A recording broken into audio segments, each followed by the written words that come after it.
Hello students, welcome to my YouTube channel Shrey set classes. हम एक chapter start करा था लास्ट क्लास में हमने एक चैप्टर स्टार्ट किया था, that was access demand and deficient demand. उसका दो टॉपिक हमने पढ़ लिए कि एक्सेस डिमांड का मतलब क्या होता है, डेफिशिएंट डिमांड का मतलब क्या होता है, जिसमें हमने इन्फ्लेशनरी गैप और डिफ्लेशनरी गैप का भी मीनिंग पढ़ा, उसके इम्पैक्ट्स और रीजन, ये सब हम पढ़ चुके हैं। आज हमने पढ़ना है मार्केट में अगर एक्सेस डिमांड आ रही है या डेफिशिएंट डिमांड आ रही है, उसको कैसे कंट्रोल करें, उसके क्या क्या मेजर्स यानी तरीके हैं उस डिमांड को कंट्रोल करने के। अगर एक्सेस डिमांड है तो क्या तरीके हैं, डेफिशिएंट डिमांड है तो क्या तरीके हैं। बेटा पहले जो इन्होंने बताया टॉपिक यही है कि कैसे उसे कंट्रोल किया जाए, ठीक है। किसको, एक्सेस एंड डेफिशिएंट डिमांड दोनों को, उसकी कॉमन मेजर बताया। फिर उसके बाद वो एक्सेस डिमांड के बारे में बताएंगे, फिर आपको डेफिशिएंट डिमांड के बारे में बताएंगे। टॉपिक इस सीक्वेंस में चल रहा है, चैप्टर को सीक्वेंशियली समझे। अगर पहले बताया क्या मेजर है दोनों को कंट्रोल करने के, कॉमन मेजर बताया, फिर दोनों को सेपरेटली बताएंगे, ठीक है। तो अभी अगर मार्केट में एक्सेस डिमांड या डेफिशिएंट डिमांड है, गवर्नमेंट उसे दो तरीके से कंट्रोल कर सकती है। गवर्नमेंट दो तरह की पॉलिसी बनाती है। एक तो होती है गवर्नमेंट की फिस्कल पॉलिसी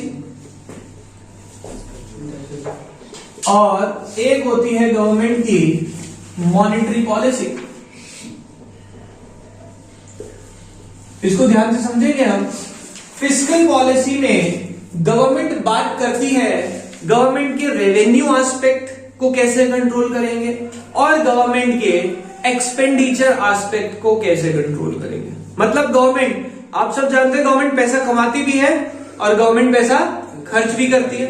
जब गवर्नमेंट अपने कमाई या अपने खर्चे के ऊपर कंट्रोल लगा के एक्सेस डिमांड या डेफिशिएंट डिमांड को कंट्रोल करे तो उस मेजर को कौन से मेजर बोलते हैं, फिस्कल पॉलिसी। समझ आ गई बात। और जब गवर्नमेंट मनी की सप्लाई को कंट्रोल करे, किसको कंट्रोल करे, मनी की सप्लाई को, तो उसको हम कौन से मेजर बोलते हैं, मॉनेटरी पॉलिसी। और गवर्नमेंट खुद नहीं करती, किसको कंट्रोल करवाती होगी, जिसके थ्रू, आरबीआई। क्योंकि हमने पिछले चैप्टर्स में पढ़ा है कि मनी की सप्लाई कौन कंट्रोल करता है देश में, रिजर्व बैंक ऑफ इंडिया। अगर इंडिया की बात करें तो अब उस बैंक को कंट्रोल कौन करता है, वहां पढ़ा है हमने, सेंट्रल गवर्नमेंट। गवर्नमेंट को अगर मनी सप्लाई कंट्रोल करनी है, गवर्नमेंट खुद नहीं करती, वो आरबीआई को डायरेक्शंस देते हैं। समझ आ गई बात। तो जब पैसे कंट्रोल करने हैं, एक्सेस डिमांड और डेफिशिएंट डिमांड को कंट्रोल करना है मनी सप्लाई के थ्रू, उसको कौन सी पॉलिसी बोलेंगे, मॉनेटरी पॉलिसी। जब गवर्नमेंट अपने रेवेन्यू और एक्सपेंडिचर की बात करे तो फिस्कल पॉलिसी। अब फिस्कल पॉलिसी में मैंने क्या कहा कि गवर्नमेंट अपने रेवेन्यू और एक्सपेंडिचर एस्पेक्ट को कंट्रोल करती है। जब हम बात करें रेवेन्यू एक्सपेंडिचर पार्ट, तो इसमें आता है change in government spending. Government जब अपनी स्पेंडिंग के थ्रू कंट्रोल करे, बेटा स्पेंडिंग मतलब गवर्नमेंट का खर्चा, तो ये फिस्कल पॉलिसी का एक्सपेंडिचर पार्ट है, चेंज इन गवर्नमेंट स्पेंडिंग। अब आप सोचे गवर्नमेंट अपनी स्पेंडिंग चेंज कर रही है, मैंने एक्सेस डिमांड का बताया या डेफिशिएंट का बताया या दोनों का ही आ गया इसमें, सोच के बताओ। मैंने क्या लिखा, चेंज इन गवर्नमेंट स्पेंडिंग। मैंने ये तो नहीं कहा गवर्नमेंट स्पेंडिंग बढ़ाएगी या कम करेगी, चेंज करेगी। इसका मतलब एक्सेस डिमांड है, वो भी आ सकती है, डेफिशिएंट डिमांड है। अगर मैं सिर्फ एक्सेस डिमांड की बात करूं, बेटा सोचने वाली बात है, मार्केट में डिमांड ज्यादा है, मार्केट में डिमांड ज्यादा है तो गवर्नमेंट अपना खर्चा बढ़ाएगी या कम करेगी, डिमांड ज्यादा है गवर्नमेंट अपना खर्चा कम करेगी। क्योंकि अगर गवर्नमेंट ने खर्चा कर दिया इसका मतलब गवर्नमेंट ने डिमांड बढ़ा दी, पहले ही एक्सेस डिमांड चल रही है। तो मैंने चेंज इन गवर्नमेंट स्पेंडिंग में दोनों पार्ट कवर करने हैं। क्लियर। अभी मैं टॉपिक का इंट्रो दे रहा हूं, जब हम एक्सेस डिमांड के पढ़ेंगे तो समझ आएगा कि चेंज का मतलब it can be positive change, it can be negative change. समझ आ गई बात। एक एग्जांपल दिया मैंने आपको उसका, एक्सेस डिमांड होगी तो गवर्नमेंट अपनी स्पेंडिंग कम करेगी। दूसरा, गवर्नमेंट रेवेन्यू एस्पेक्ट में कैसे डील करती है, अपने गवर्नमेंट करती है through taxes, change in taxes. आप खुद सोचे गवर्नमेंट की मेन रेवेन्यू, मेन इनकम कहां से होती है, टैक्सेस से। मैंने टैक्सेस का बढ़ना या कम नहीं बताया, मैंने कहा टैक्सेस में चेंज करके भी गवर्नमेंट एक्सेस डिमांड को कंट्रोल कर सकती है। सोचो अगर एक्सेस डिमांड है तो गवर्नमेंट टैक्सेस बढ़ाएगी या कम करेगी? बढ़ाएगी। क्यों? टैक्सेस बढ़ाने से लोगों की प्रोडक्ट की कॉस्ट महंगी होगी, प्लस लोगों की डिस्पोजेबल इनकम कम हो जाएगी, तो वो ज्यादा जो डिमांड कर रहे थे वो डिमांड कंट्रोल में आ जाएगी। समझ आ गई बात? दोनों पॉइंट समझ आए फिस्कल पॉलिसी जी। अब हम समझते हैं मॉनेटरी पॉलिसी के बारे में। अच्छा, मॉनेटरी पॉलिसी पढ़ने से पहले फिस्कल के 2 पॉइंट रीड कर ले, कंफ्यूजन ना हो जाए, ज्यादा लेंथी हो जाएगा। तो पढ़ते हैं एक बार। Change in government spending. Government spending is an important component of aggregate demand. कह रहे हैं जो मार्केट में टोटल डिमांड आती है ना, उसमें गवर्नमेंट की स्पेंडिंग का भी एक इंपॉर्टेंट रोल है। This measure is a part of fiscal policy and is termed as expenditure policy. ये फिस्कल पॉलिसी का पार्ट है और हम इसे किस में कवर करते हैं? एक्सपेंडिचर पॉलिसी में। Government spend huge amount on public work like construction of roads, flyover, building, railway line etcetera. कह रहे गवर्नमेंट बहुत खर्चा करती है इन सब कामों में। चेंज इन सच एक्सपेंडिचर, कह रहे अगर गवर्नमेंट ने इन खर्चों में चेंज किया, will directly effect the level of aggregate demand in the economy. अगर गवर्नमेंट ने ये खर्चे चेंज करे, इससे इकोनॉमी में डायरेक्ट इफेक्ट आने वाला है। अगर गवर्नमेंट ने खर्चा बढ़ा दिया तो डिमांड बढ़ जाएगी, गवर्नमेंट ने खर्चा कम कर दिया तो डिमांड कम हो जाएगी। चेंज कर सकती है government and help to control the situation of excess demand and deficient demand. Government इससे दोनों तरह के डिमांड को कंट्रोल कर सकती है। Clear? Next, change in taxes. हम सब जानते हैं। अच्छा, टैक्सेस किसका पार्ट है? वो भी फिस्कल पॉलिसी का पार्ट है, लेकिन ये कौन सा होगा? रेवेन्यू पॉलिसी आएगी। पढ़ते हैं एक बार क्या लिखा है। Taxes is the main source of revenue for the government. Government की मेन रेवेन्यू, मेन कमाई टैक्सेस से ही होती है।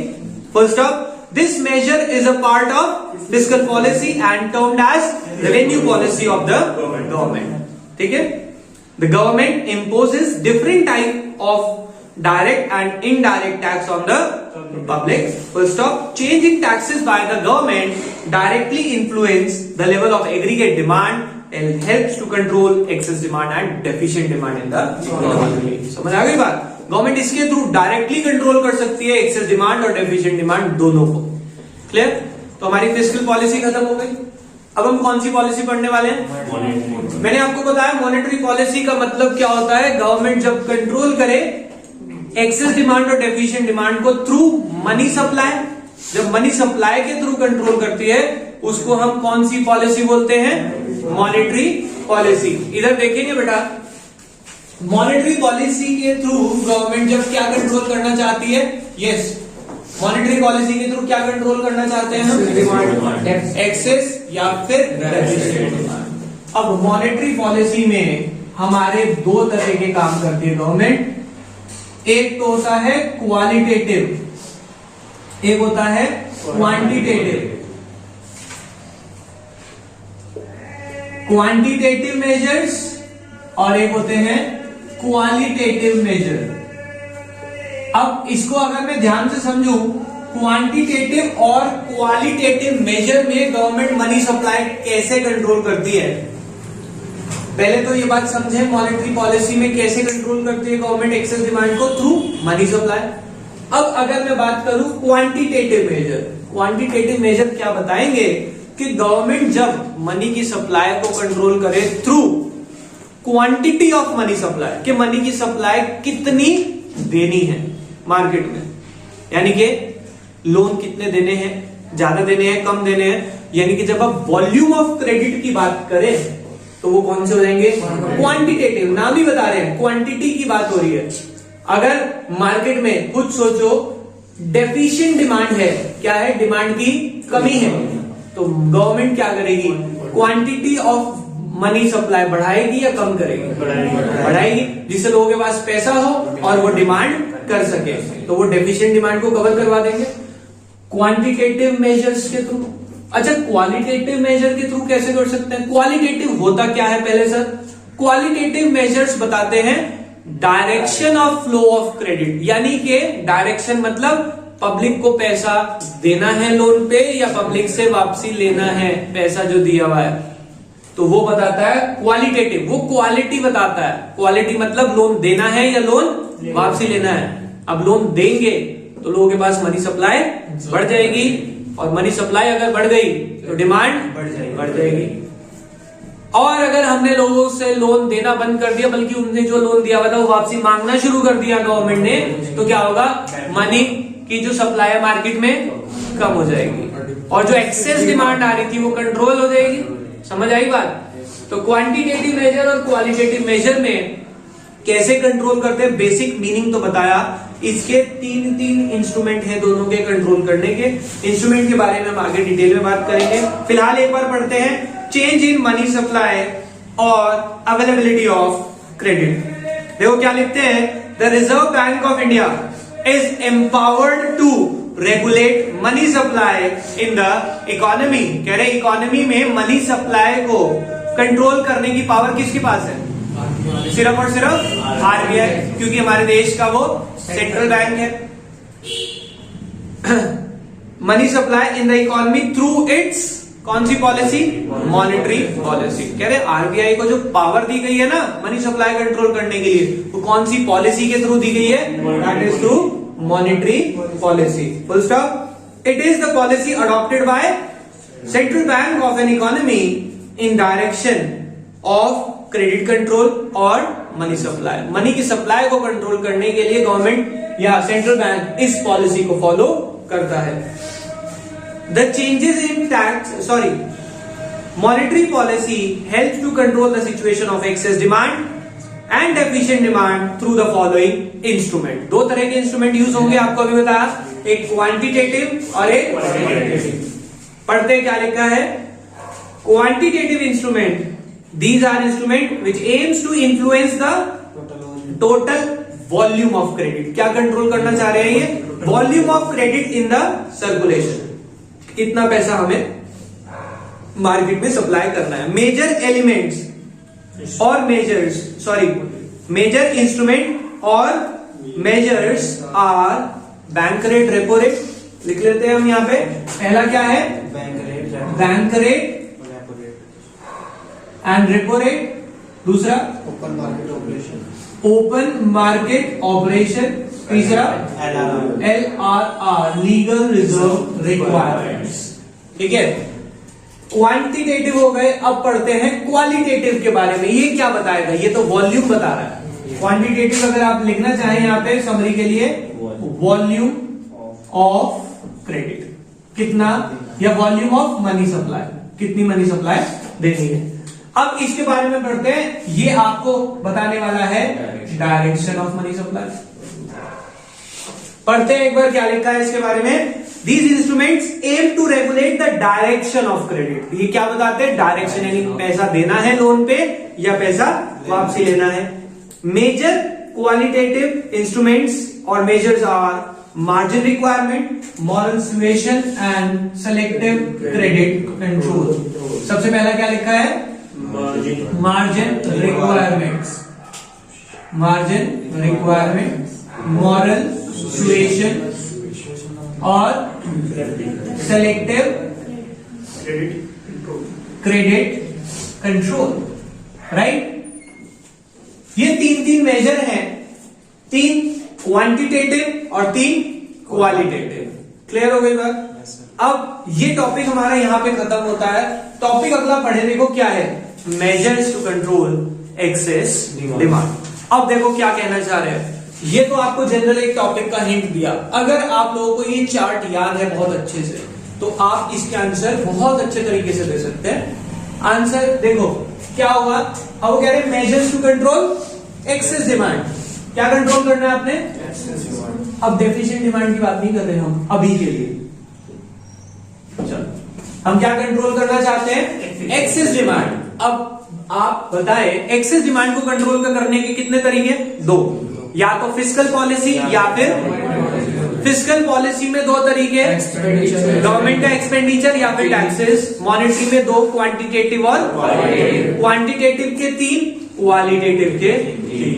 ठीक है, अब आप क्वेश्चन समझना किस तरह से ये क्वेश्चन डिफिकल्ट बनाया जाता है फॉर बोर्ड्स।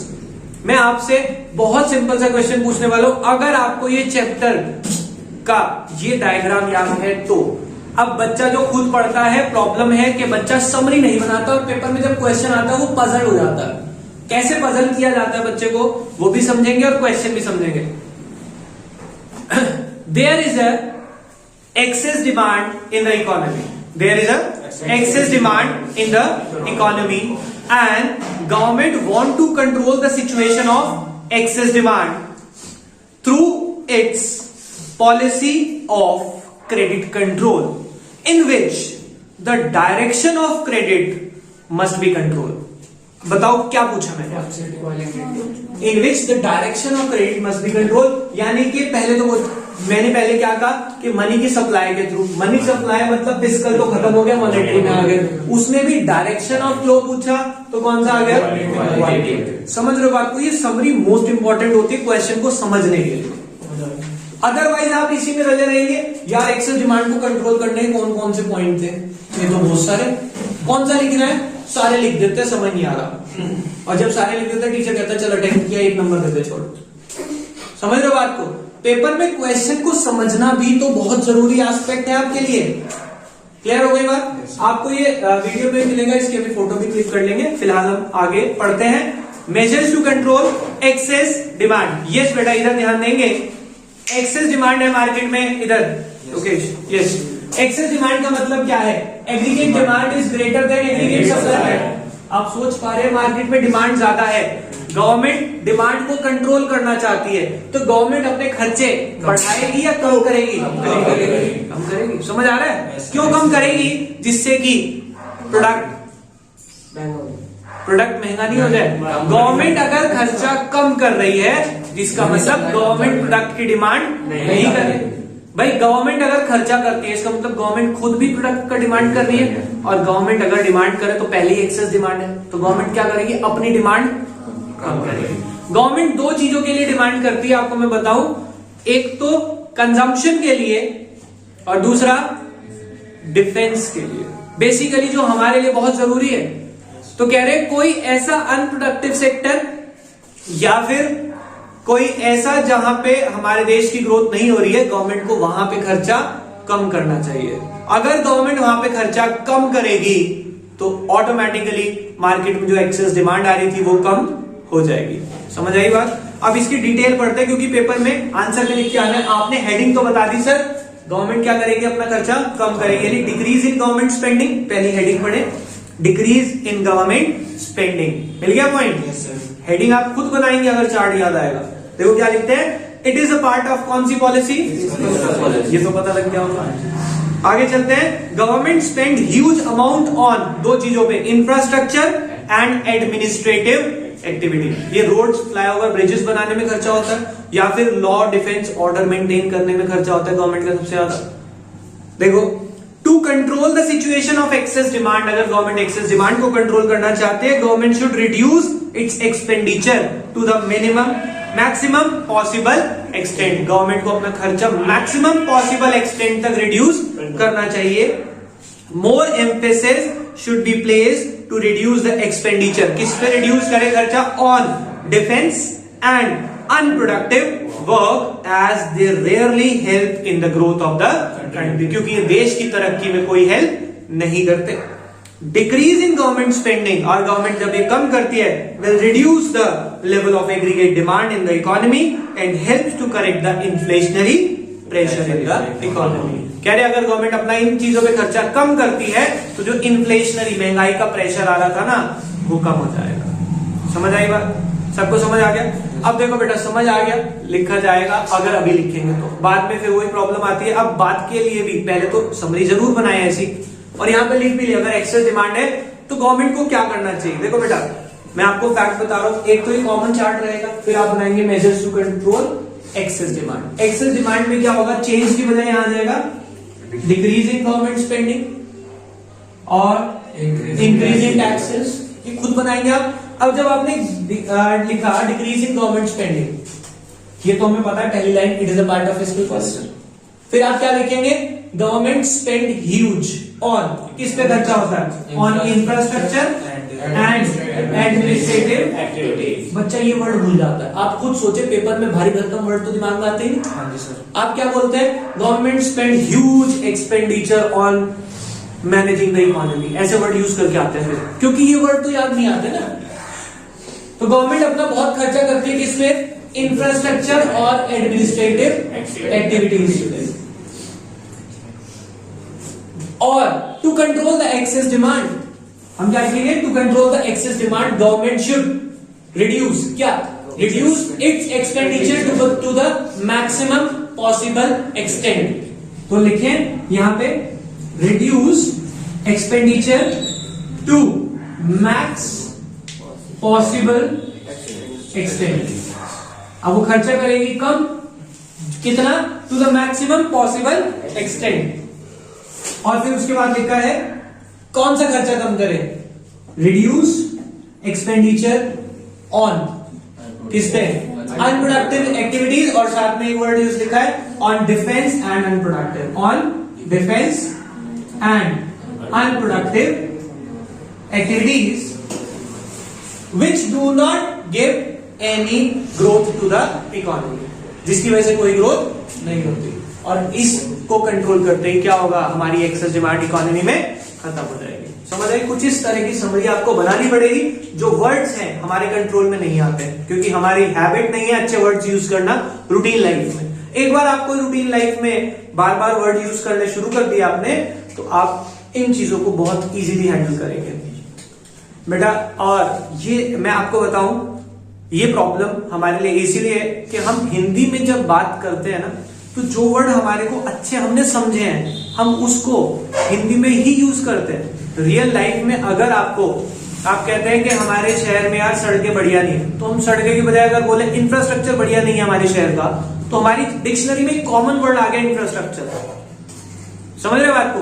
हम कहते हैं लाइट के सप्लाई खराब है, तो उसमें भी कहें यार इंफ्रास्ट्रक्चर में ना पावर सप्लाई बहुत दिक्कत कर रही है, पावर सप्लाई की फ्लक्चुएशंस बहुत है। तो डिक्शनरी में वर्ड्स जो है खुद ऐड होते हैं।